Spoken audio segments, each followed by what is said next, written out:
Hello, welcome. This is the World Cup update show. I'm your host, Lakson Mwale. And of course, I'm not alone in the studios as we break it down to some of the results that came through yesterday. 4 games were played, some upsets, of course, and of course, I will give you the fixtures for today. I'm joined by a football guru, Mr. Chris Kalota, to help us break it down and give us some of the analysis with regards to games that were played yesterday. And of course, we dive into today's games. Mr. Kalota, welcome to the show. Good morning, Laxon. Good morning, viewers. What a World Cup. What a World Cup. Did you anticipate the results, some of the results, the shocker? Not really, you would actually call it a shocker because, look, football has changed. And for me, I've had my money. I usually go on the other side. I don't go for the big guns. I usually go for the other side because I want football to actually change and develop. Mm-hmm.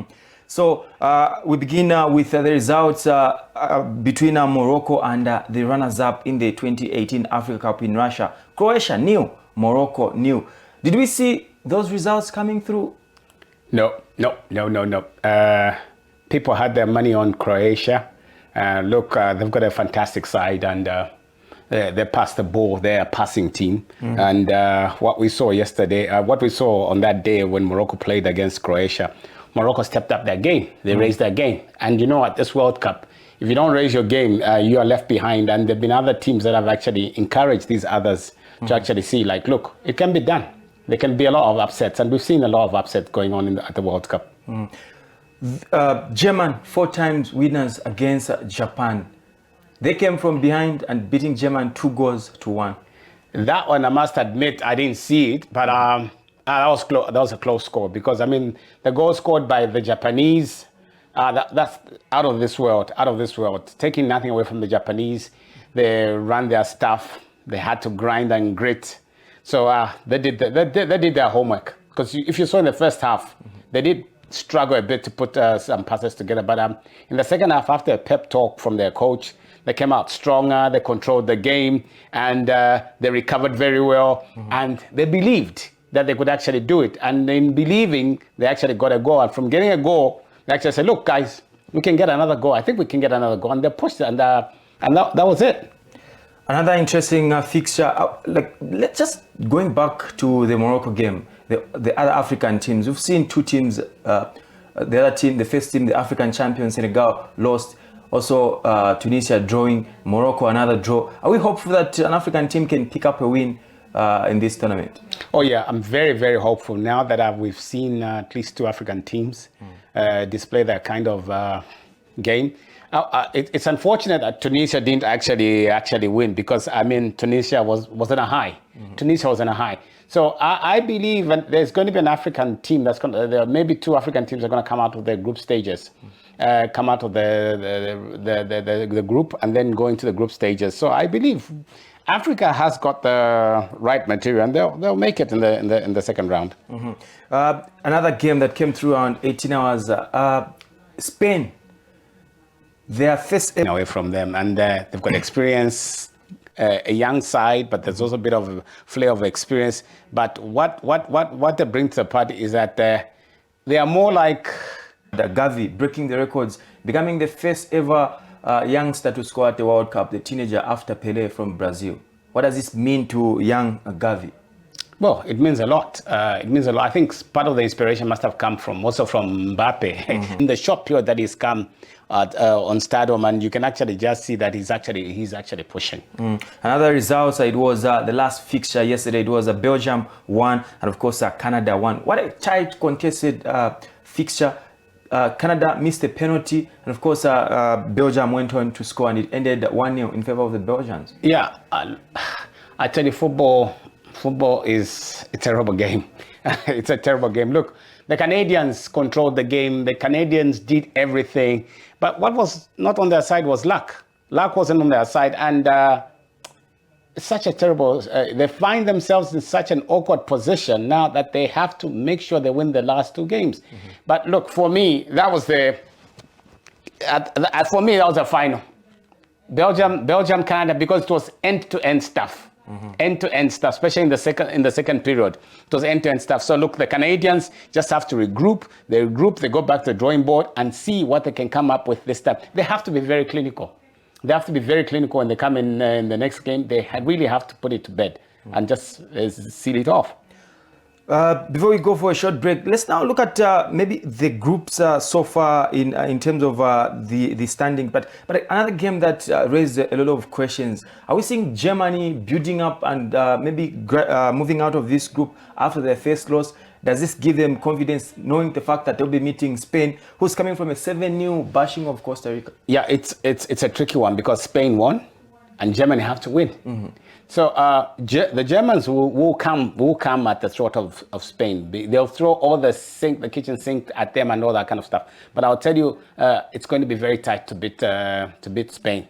It's going to be very tight. The Germans will come back, but it's not going to be easy.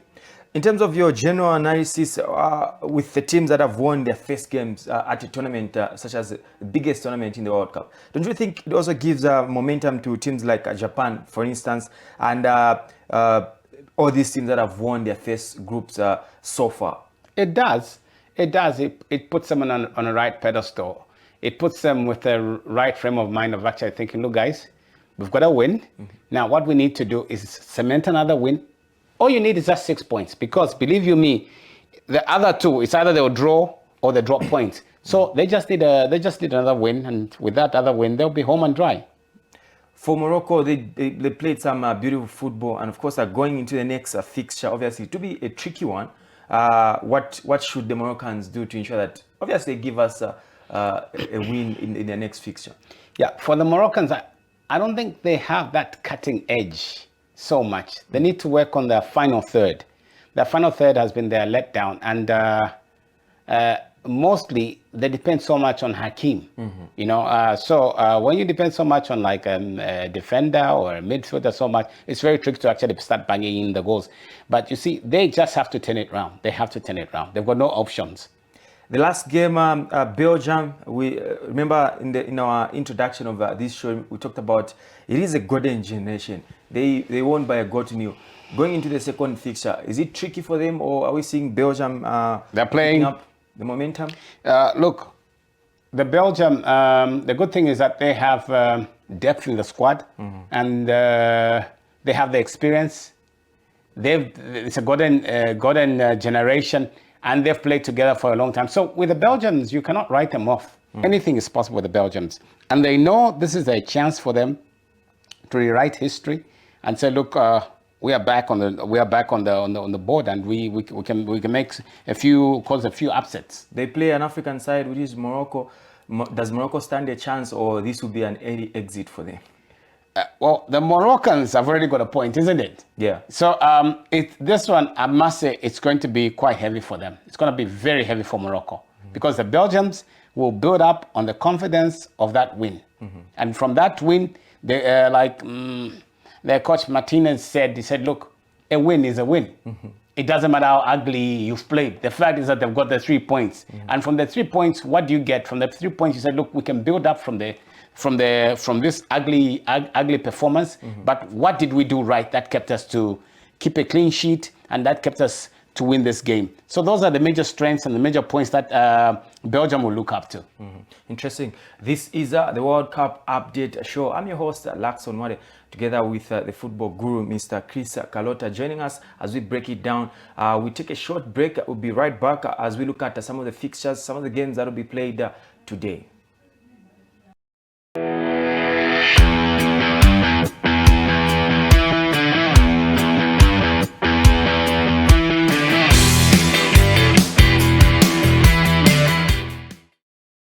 Hello, welcome back. This is the World Cup update show.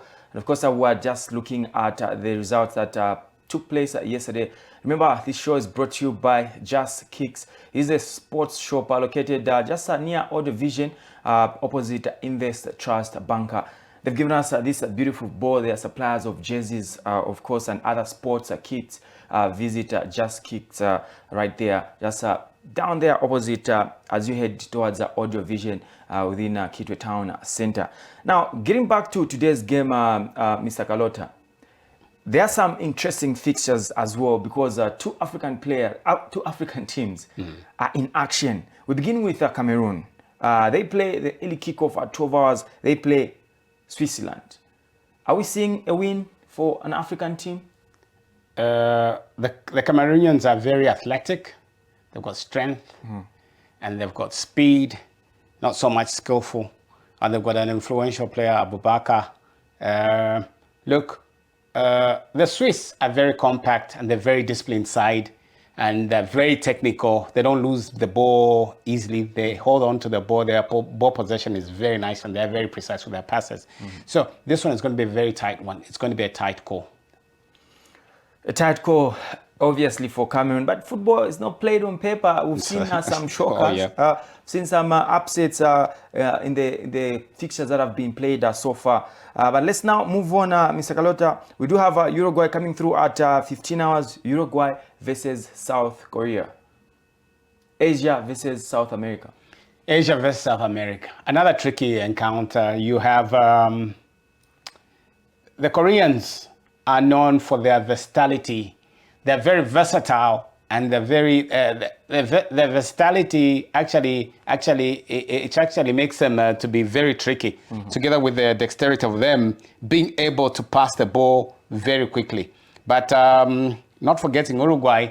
Uruguay on their day can actually kill you. But what I've actually noticed with these South American teams, they don't have the stigma that we used to see those days. That when you're playing a South American team, you'd be afraid and you say, look, we really have to be careful. It's no longer there. I've seen it with the Mexicans, I've seen it with Costa Rica, I've seen it with some other South American teams.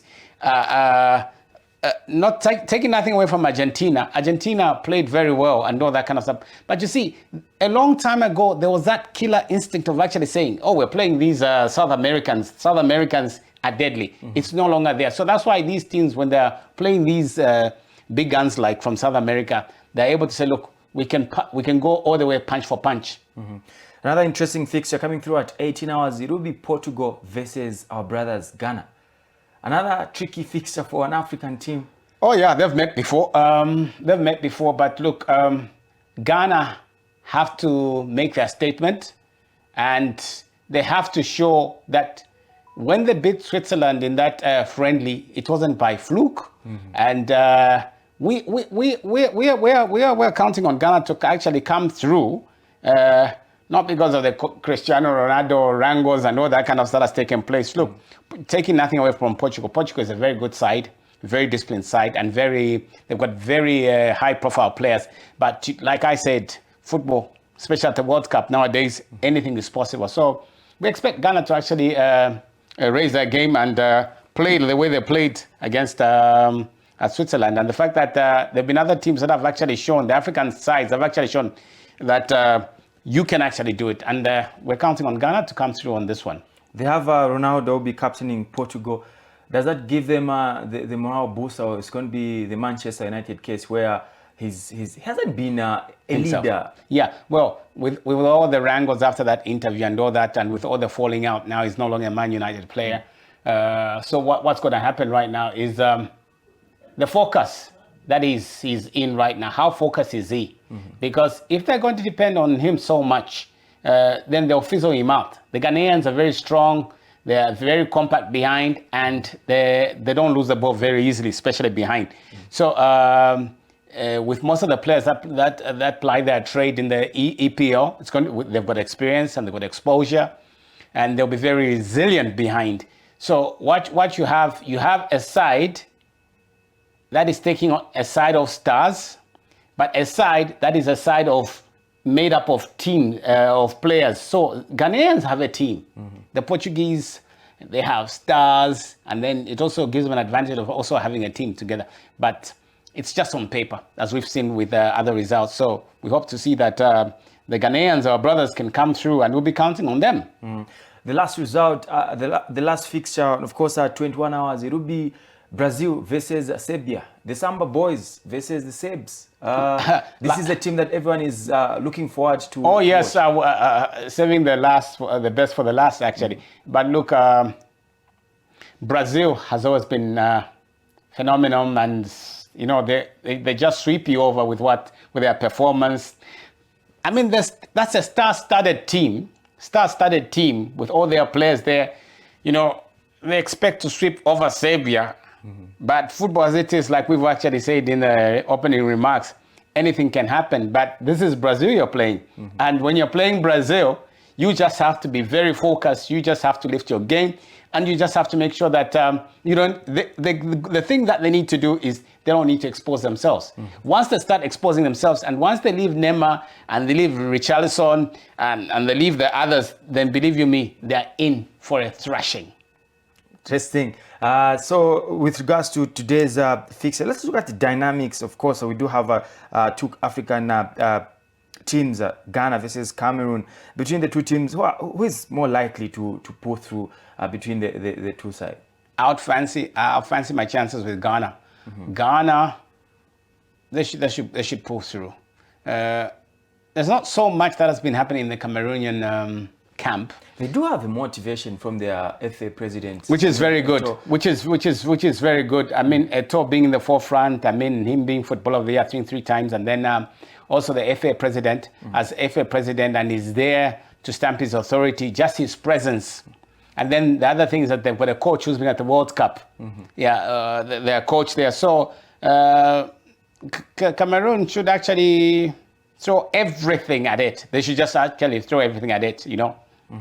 Let's look at the prediction quickly, Mr. Kalota. We begin with Switzerland, Cameroon. What would be your prediction? I'll go with my African brothers. Loyalty always has to be there. Look, I'll give Cameroon. I'll fancy Cameroon. They'll edge by a goal. Okay. Uruguay versus South Korea. The Koreans will pick it up. Okay. The South Americans are not as strong as they used to be. They're not as influential. They're not as exciting as they used to be. It's not the same Uruguay team that we used to know. Portugal versus Ghana. Portugal, Ghana. This one is a tricky one. And I don't want to say the result because I'll be, well... Is going to go either side, or a win for Ghana or Portugal? You know, it's tight, but I can say the scoreline will be 2-1 in favor of Portugal, unfortunately. The last fixture, the Samba Boys versus Serbia. Is it an obvious win, or we're going to see another surprise? Yeah, there's not going to be a surprise. Not on this one. This one I can put my head on the chopping block. Believe you me, I can put my head on the chopping block. This one is going to be Brazil. Brazil will thrash Serbia. Brazil will thrash Serbia. Believe you me. In terms of surprise on today's fixtures, are we seeing any surprise coming through, or it's going to be how it is anticipated from all the I think the best surprise would be for the African teams to actually win their first games. That would be a very big surprise. But you see, like I don't want to be. I want to be apprehensive. Anything is possible in football. Anything happens in football, and it depends on the preparations, the plan, the way the players are focused on that particular day, and their body language, and how they respond to the 12th player, which is the crowd. So there are a lot of dynamics, there are a lot of all these things that come into play on that particular day. And the other thing that is going to help these African teams is what their fellow brothers have actually done, like the Tunisians and the Moroccans, the way they've played. Unfortunately for Senegal did that game. That game was going all the way in the 85th minute. Senegal lost it. Like we've always said, African teams don't have the concentration. We've seen it with our Zambian side here, the national team, the Chipolo. We always lose concentration in the last 5, 8, 10 minutes. So with that being said, I think what we need to work on as African teams is the technicality of concentration, especially in the last parts of the game. We need to concentrate so much so that we don't lose focus, and we actually stay, whether it's a draw, whether it's a win, and the players need to be psyched up, because that has been a problem that has been going on for a long time now, and we seem not to have rectified that problem. Interesting. Mr. Kalota, I would like to thank you for finding time to be part of the show, and obviously we'll be inviting you time to time as we enjoy the World Cup in Qatar. Thanks, Laxon. It's always a pleasure talking to you. It will be Switzerland versus Cameroon, and of course Uruguay versus South Korea, and Portugal versus Ghana. The last fixture of the day, tonight it will be Brazil versus Serbia.